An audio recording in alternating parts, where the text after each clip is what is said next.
आज मैं आपको फाइनेंशियल मैनेजमेंट के 2 ऐसे इंपॉर्टेंट तरीके बताऊंगा जो आपको आगे तो बढ़ाएंगे ही, साथ ही आपको कभी भी किसी फाइनेंशियल प्रॉब्लम में फंसने नहीं देंगे।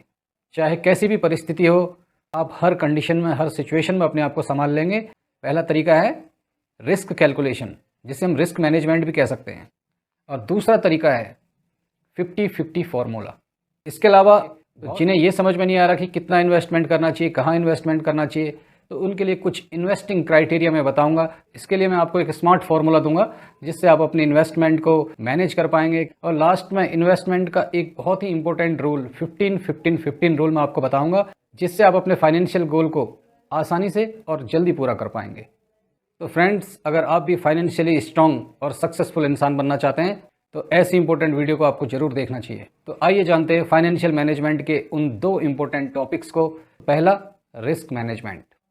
देखिए, रिस्क मैनेजमेंट अपने आप में काफ़ी बड़ा टॉपिक है, लेकिन यहाँ पर मैं आपको रिस्क मैनेजमेंट के अंदर कैलकुलेटेड रिस्क कैसे करते हैं ये बताने वाला हूँ। तो सबसे पहले आप देखिए इन्वेस्टिंग विथ कैलकुलेटेड रिस्क।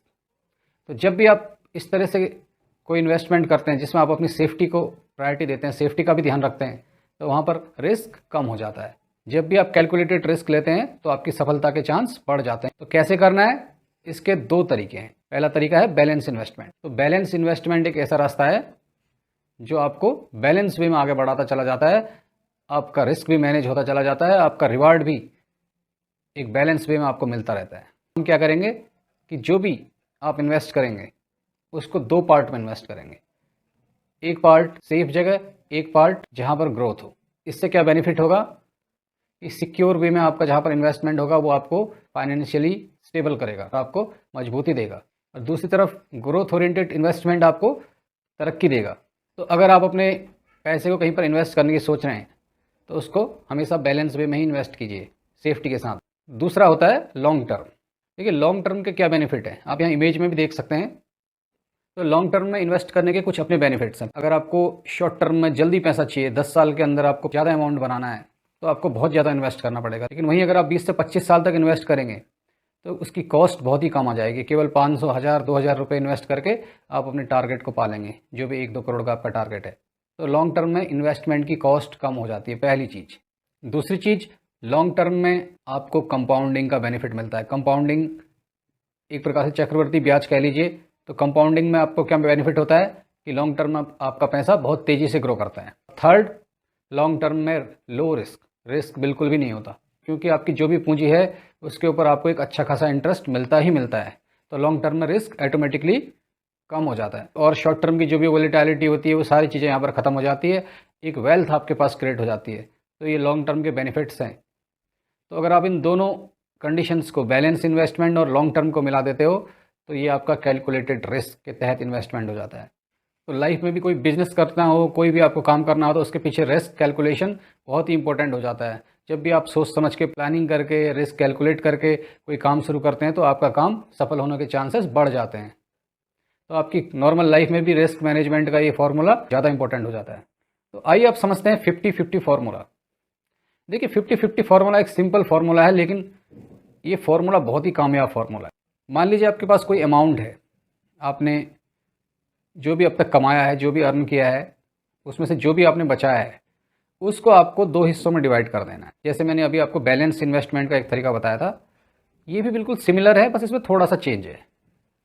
तो अपने अमाउंट को आपने 2 हिस्सों में डिवाइड कर देना है। 50% सेफ इन्वेस्टमेंट आपको करना है, 50% ग्रोथ ओरिएंटेड इन्वेस्टमेंट आपको करना है।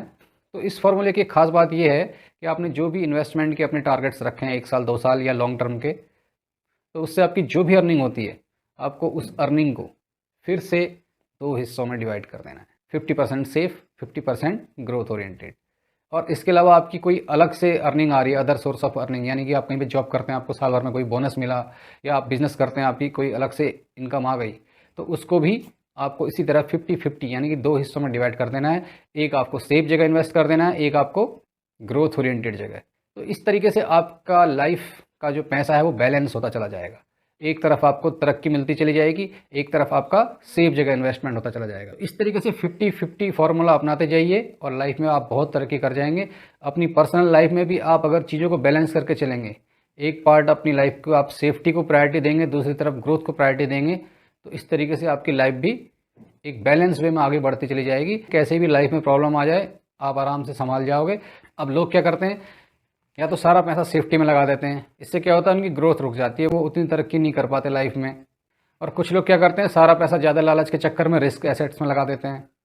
तो अगर मान लीजिए कोई आपके साथ मिसहैपनिंग हो जाए कि आपका पैसा डूब जाए तो फिर आप कहीं के नहीं रहते। तो ये फॉर्मूला अपनाइए 50-50, ये आपको कभी भी डाउन नहीं जाने देगा। तो आई होप आपको आज ये 2 फार्मूले मैंने दे दिए हैं। बहुत ही सिंपल फार्मूले हैं लेकिन आपको लाइफ में बहुत आगे पहुंचा सकते हैं। इसमें थोड़ा बहुत चेंजेस हो सकते हैं, 50 की जगह आप 40 कर सकते हैं, एक जगह 60 कर सकते हैं, लेकिन बहुत ज़्यादा चेंजेस इसमें नहीं हो। तो फ्रेंड्स अब हम समझते हैं फाइनेंशियल क्राइटेरिया कि आपकी फाइनेंशियल कंडीशन के हिसाब से कि अब अगर आप फाइनेंशियली वीक हैं, फाइनेंशियली मॉडरेट यानी मीडियम लेवल में आते हैं, या फाइनेंशियली स्ट्रॉन्ग है, तो किस तरीके से आपका फाइनेंशियल प्लानिंग होनी चाहिए, किस तरीके से आपका फाइनेंशियल मैनेजमेंट होना चाहिए। तो इसके लिए एक स्मार्ट फार्मूला मैं आपको दे रहा हूँ। तो केस 1, जो लोग फाइनेंशियली वीक हैं, आर्थिक रूप से कमज़ोर हैं, तो ऐसे लोगों को क्या करना चाहिए, अप टू 70%, 70% तक जो भी उनकी सेविंग है उसको ग्रोथ ओरिएंटेड इन्वेस्टमेंट करना चाहिए। अब सेकंड आता है फाइनेंशियली मॉडरेट, जो लोग मीडियम लेवल पर आते हैं वो लोग क्या करेंगे, अप टू 50% तक ग्रोथ ओरिएंटेड इन्वेस्टमेंट करेंगे और रिमेनिंग अमाउंट बाकी सेफ इन्वेस्टमेंट करेंगे। क्योंकि मीडियम लेवल पे आपको थोड़ी बहुत ग्रोथ भी चाहिए और सेफ्टी भी चाहिए, तो यहाँ पर आपके लिए 50-50 फार्मूला काम करेगा। अब हम आ जाते हैं फाइनेंशियली स्ट्रॉन्ग। जो लोग फाइनेंशियली स्ट्रॉन्ग है, जिनके पास अच्छी अर्निंग आ रही है, जिनकी अच्छी इनकम है, अच्छी सेविंग है, ये लोग के लिए सेफ्टी बहुत इंपॉर्टेंट होती है। अगर ये लोग अप टू 30% भी इन्वेस्ट करेंगे ग्रोथ ओरिएंटेड, तो भी वो एक फाइनेंशियली वीक और फाइनेंशियली मॉडरेट इन्वेस्टर से ज़्यादा का इन्वेस्टमेंट होगा। ऐसे लोगों को सेफ्टी पे ज़्यादा फोकस करना चाहिए क्योंकि ऑलरेडी वो सेटल्ड हैं। और फोर्थ कंडीशन आप देख ही सकते हैं, यानी कि जो भी अनलिमिटेड इन्वेस्टमेंट करेगा रिस्क वाली जगह पे, इट इज़ कम्प्लीटली फुल। अब हम जानेंगे 15-15-15 रूल। बहुत ही सिंपल और इम्पोर्टेंट रूल है। इसका मतलब है अगर आप 15,000 रुपये 15% इंटरेस्ट रेट पर 15 साल के लिए इन्वेस्ट करेंगे तो आपको 1 करोड़ प्लस मिलेगा 15 साल के अंदर, आप करोड़पति बन जाएंगे। लेकिन ये उन लोगों के लिए है जिनकी अर्निंग कुछ अच्छी है, सेविंग कुछ अच्छी है, यानी कि कम से कम 20-25 हज़ार रुपये से ऊपर आपकी सेविंग होनी चाहिए और आपकी जॉब भी या आपका बिजनेस भी आपको कंसिस्टेंट अर्निंग देने वाला होना चाहिए। देखिए लास्ट वीडियो मैंने बताया था कि केवल 500 रुपये इन्वेस्ट करके आप करोड़पति बन सकते हैं, तो ये भी सही बात है क्योंकि वहाँ पर आपका इन्वेस्टमेंट 25 साल के लिए हो रहा है, यहाँ पर आपका इन्वेस्टमेंट 15 साल के लिए हो रहा है। और दूसरी इंपॉर्टेंट बात है, वहाँ पर आपका इंटरेस्ट रेट आप ज़्यादा कैलकुलेट कर रहे हैं क्योंकि लॉन्ग टर्म है। तो जैसे जैसे आप टाइम कम करते चले जाएंगे, अगर आपको 10 साल में ही इस टारगेट को पूरा करना है तो वहाँ पर आपकी इन्वेस्टमेंट भी काफ़ी ज़्यादा बढ़ जाएगी। तो टाइम पीरियड का बहुत बड़ा रोल होता है क्योंकि कंपाउंडिंग मनी को इम्पैक्ट करती है। तो फ्रेंड्स, लोगों को फाइनेंशियली अवेयर करने के अपने इस प्रयास में मैंने पर्सनल फाइनेंस की बहुत इंपॉर्टेंट चीज़ें आज आपको बताई। तो आप भी लाइक और सब्सक्राइब करके मुझे सपोर्ट कर सकते हैं। इसी तरह सीखते रहिए, आगे बढ़ते रहिए। थैंक यू, नमस्कार।